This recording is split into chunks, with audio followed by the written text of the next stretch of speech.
ព្រៃខ្មោចជន់ចិត្តដើមភៀតតិចនៅជីព្រៃជ្រៅសណ្ដែកមួយតំបន់ដែលគ្មាននរណាកាន់កាប់ឬដើរចូលជាញឹកញាប់មានជន់ជាតិកាន់វប្បធម៌ដើមមួយរស់នៅតែពួកគេមិនសូវបានស្គាល់ដោយសង្គមក្រៅ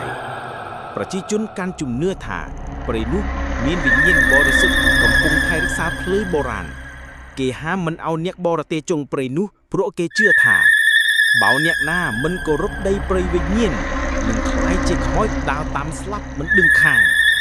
ចាស់ជាងគេក្នុងភូមិឈ្មោះយ៉ាញ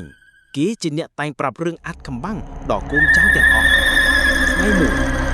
ក្រុមអ្នកស្រាវជ្រាវបរទេសបានធ្វើដំណើរចូលព្រៃដោយគ្មានការអនុញ្ញាតពីជនដើមភាគតិចពួកគេថតរូបកាប់ដើមឈើបើកភ្លើងតែយប់មួយពួកគេចាប់ផ្ដើមបាត់បង់ក្រុមគ្នាទីละអ្នកយប់នោះមានភ្លៀងធ្លាក់ហូរចំចាច់ដំបូងគេគឺសំឡេងសត្វស្រែកប្លែកៗបន្ទាប់មកជា